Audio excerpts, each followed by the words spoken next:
Go ahead. Turn it up. It's the Record Machine Show with your host, Jimmy Howe.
Ladies and gentlemen, please welcome rock recording artist Nite Vertigo.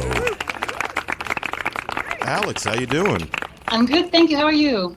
I'm doing pretty good. Where are you at today? We are based in Los Angeles. I'm here with Eve, the keyboard player, and with Nika, our bass player. Hello. Hey, how are you? All good. Awesome. How's the weather there today? It's great, yeah. It's sunny, a bit sticky today, but it's nice. Awesome. Yeah, I'm in North Myrtle Beach, South Carolina. You know where that is? Yeah. Nice In little South area. Carolina, you said? Yep, North Myrtle Beach. Oh, okay, yeah.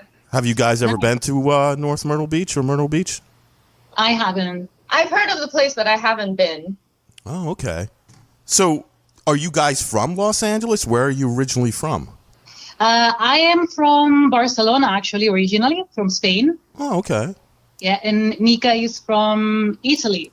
Milan, yeah. Although I lived most of my adult life in London, UK.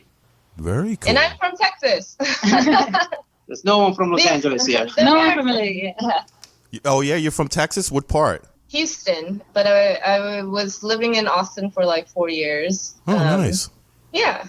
So tell me about your musical backgrounds. When did you first get involved in music? I always wanted to be a singer since I was very little. And my first memories of it actually is when I was about 4 years old. And I used to pretend that I was giving a concert. I would use one of my parents' step ladder and just climb on it and pretend I was on a stage. And since then, I took classes for the first time, I think, when I was about 14, and started joining bands. I think my first band was probably when I was about 17 or 18. Mm-hmm. And here we are. Awesome. What about the rest of you? I actually wanted to be a writer for music magazines. And then, a relative gave me a bass guitar that I put in the basement because I thought, I'm not going to be a musician. And then my neighbor needed a bass player. And then he basically obliged me, that's when I was 18 or 17, obliged me to go to the rehearsal. And then since that moment, I knew that was what I wanted to do. And musically speaking, I grew up listening a lot of 80s hard rock and electronica. So that's my background musically. Awesome.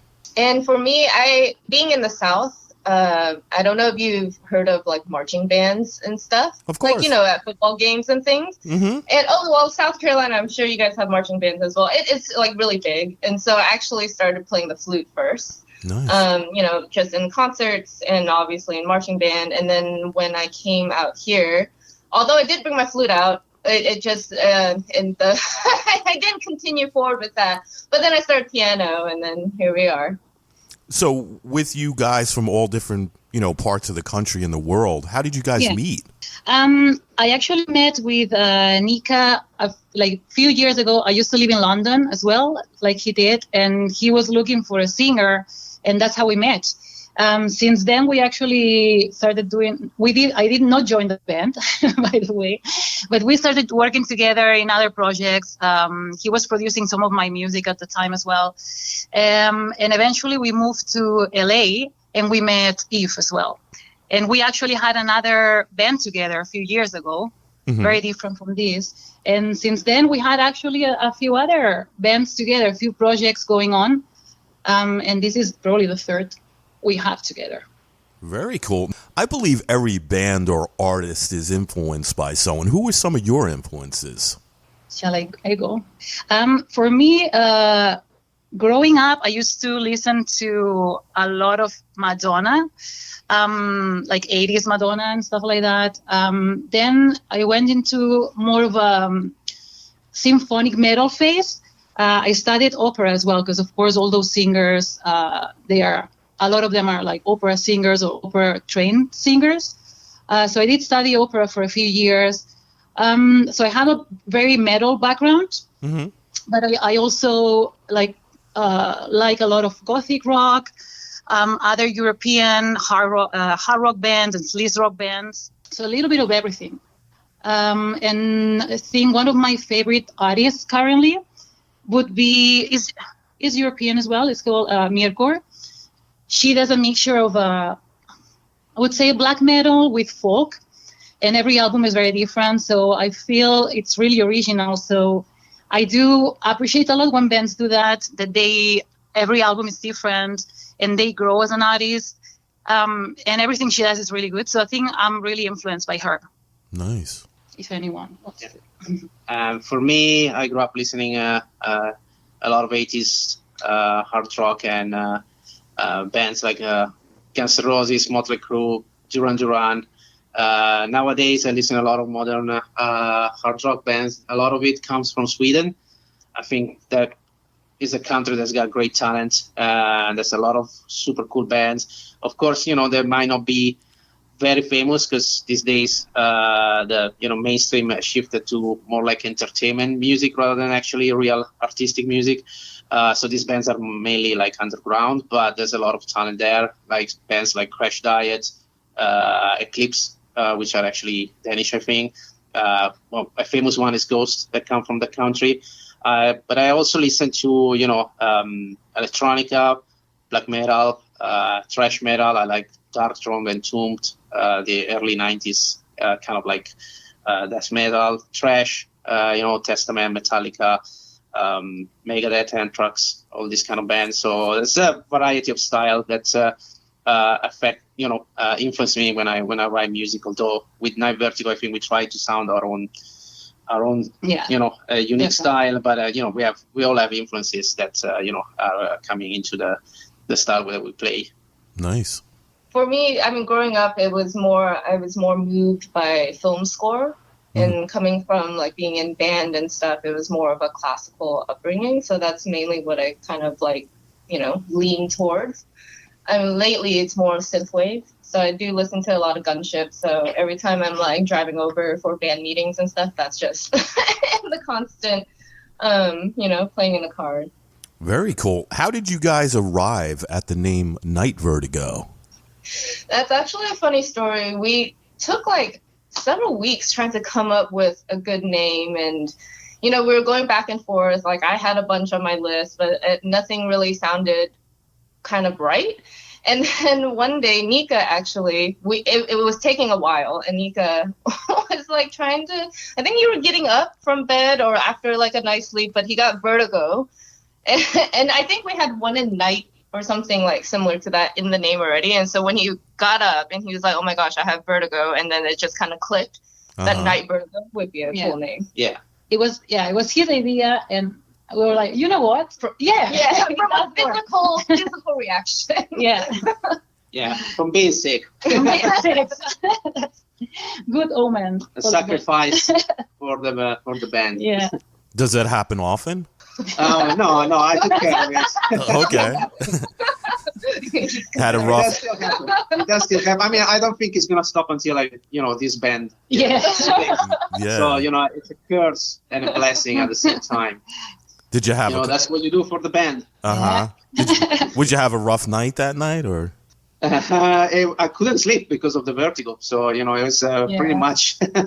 It felt weird, but that's why I woke up and I still had that feeling, and it was that's why we went on the subject, I guess.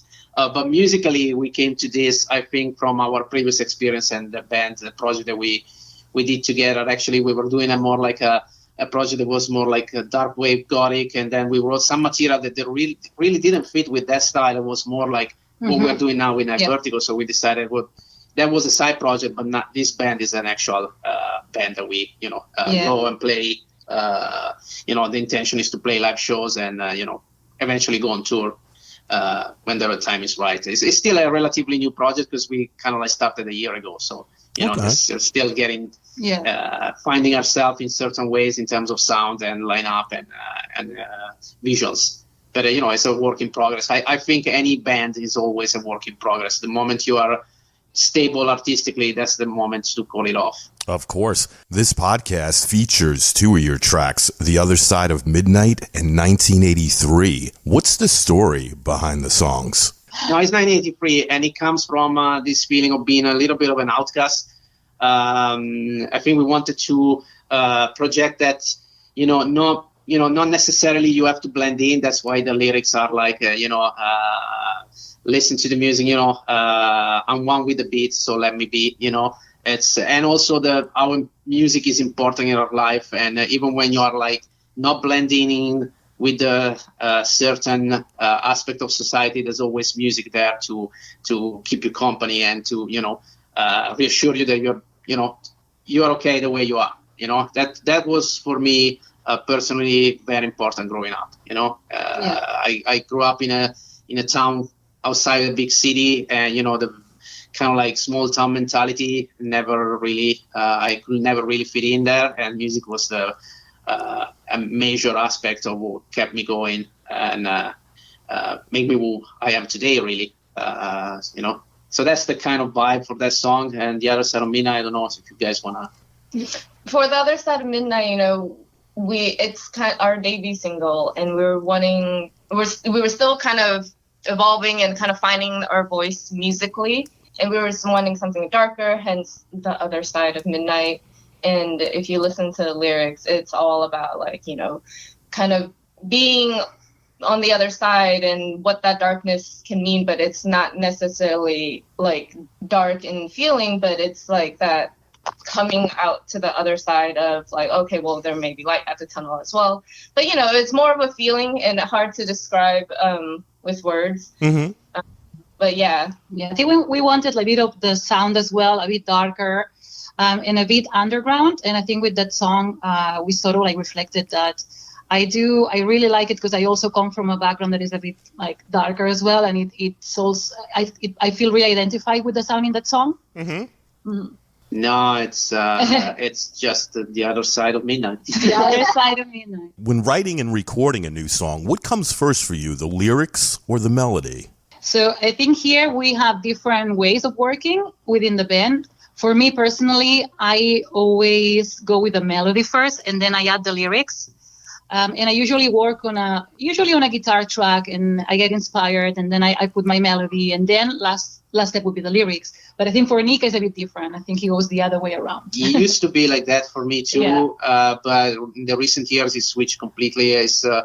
I need to have some lyrics that they really mean something to me, and what it means to me doesn't necessarily have to be a clear message. That it needs to be the same for the audience. That's, I think, is the beauty of music, that you write a song, you put a meaning to it, but maybe it's perceived in a slightly different way. Mm-hmm. But for me, the lyrics are where I start from. Is the basic root of the song, and then when I have lyrics and I know what I want to say, I know what kind of like atmosphere and vibe I want to transmit to the audience, then that's when the song get together. So it's a very different switch from the way I used to write in the past. Mm-hmm. Very cool. Now, what tools or instruments are essential in your songwriting, would you say?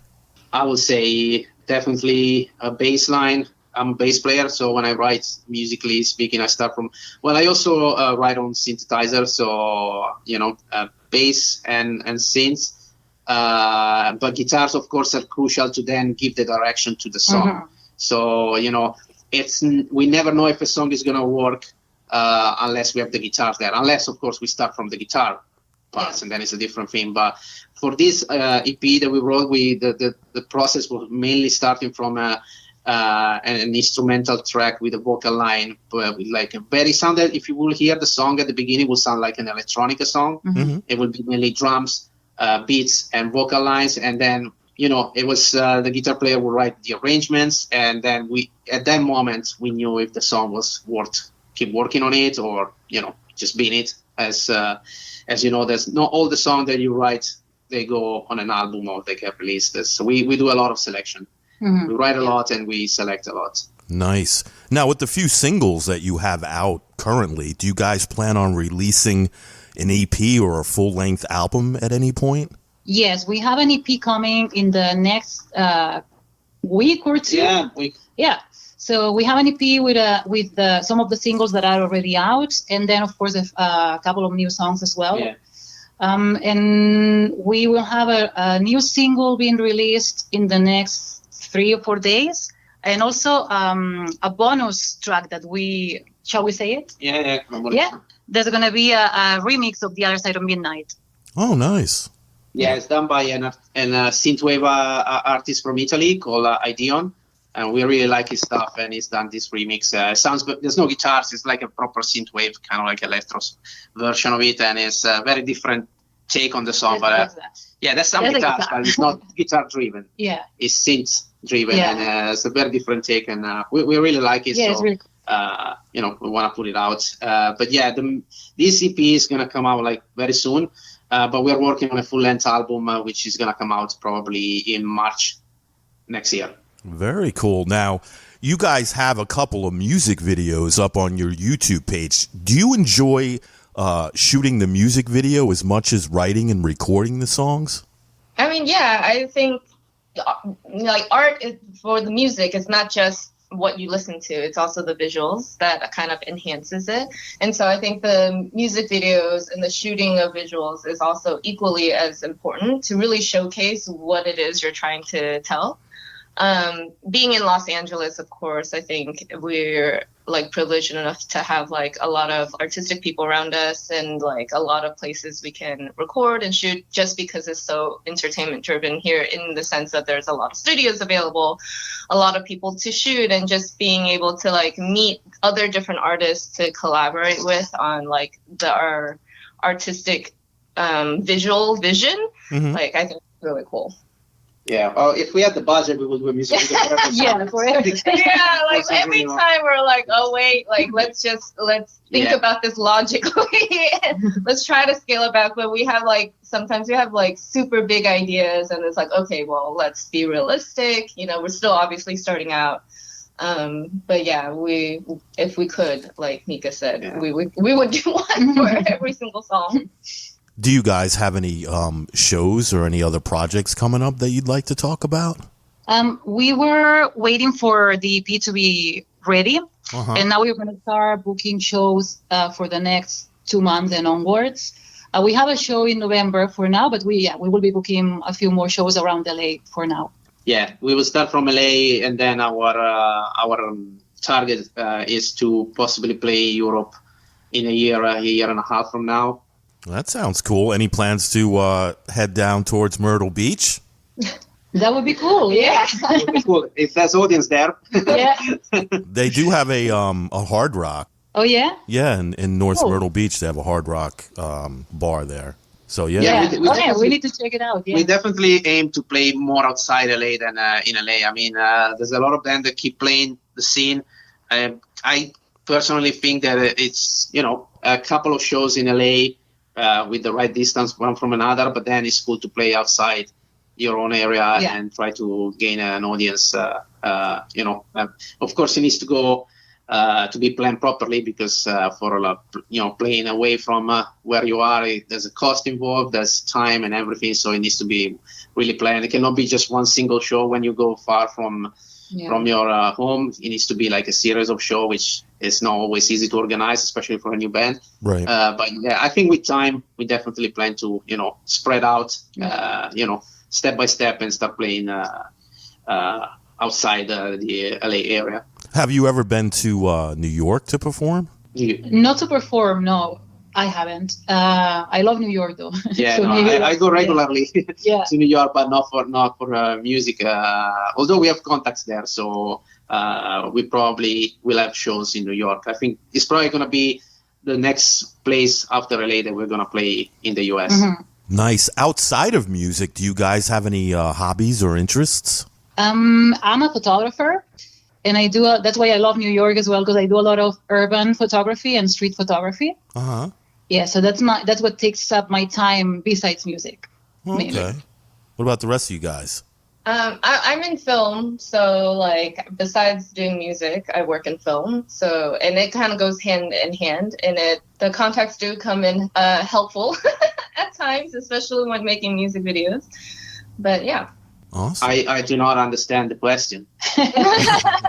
He's a music man. Music man. He just does music. I do have an hobby, which is collecting vinyls. It doesn't deviate True. much, much from doing music, but it's just music. I'm really boring. Like, I just talk about music, do music, think about music. And buy vinyls. And buy vinyls. When I have time, that's where the money goes. Yeah, I have a huge record collection. Oh yeah, cool. Yeah, I have probably a few thousand albums, a few thousand 45s, a few thousand CDs. I even have 8-track tapes and cassettes, and they all work. Oh, Yeah. that's awesome, man. You need to invite us to. Well, I definitely want to take a look. Museum. Well, if you guys ever come down to Myrtle Beach, you're more than welcome to stop by for a cold beer. Absolutely. And we'll Yeah. play some That'd be records cool. and chill out. Yeah. Best, Yeah. Best plan for me. best plan for a day for me. Yeah. Play Awesome. records and chill out. Yup, that's what I love to do in my free time. Now, do Yeah. you guys have a website that you'd like to promote? Yeah. We mainly use. We're on Instagram, we're on TikTok, and we're on Facebook. So yeah, people can find us there. There's also Bandcamp. Yeah, so yeah, just search us up on the social media sites. Nite Vertigo, that's Nite Vertigo.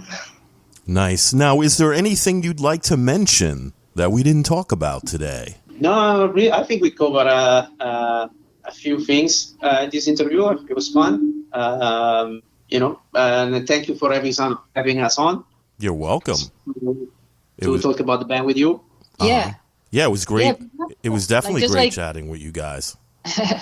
And just to remind the audience that we have the single out in a few days, and then the EP is going to be like in less than in a week, over a week. Just over a week. Yeah. Awesome. Well, I want to thank you guys so much for coming on the show. I really dig the music that I've heard so far, and Thank you. You're welcome, and I'm looking forward to hearing that EP when it comes out. Great. Absolutely. Thank you so much. You're welcome. And anytime you guys want to come back on the show, you got my email. You got my phone number now. You can save it. Send me a message. I'd love to have you back on again. Great. Thanks so Awesome. much. Thank you so We would much. love to. Thank you. All right. Enjoy the rest of your day, all right? Thank you, You too. Bye. Bye-bye. Bye-bye. Bye-bye.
Machine Show is a weekly radio podcast produced by Jimmy Hall Productions. All rights reserved. For information regarding distribution or adding this podcast to your website, please visit our contact page at therecordmachineshow.com to submit your request.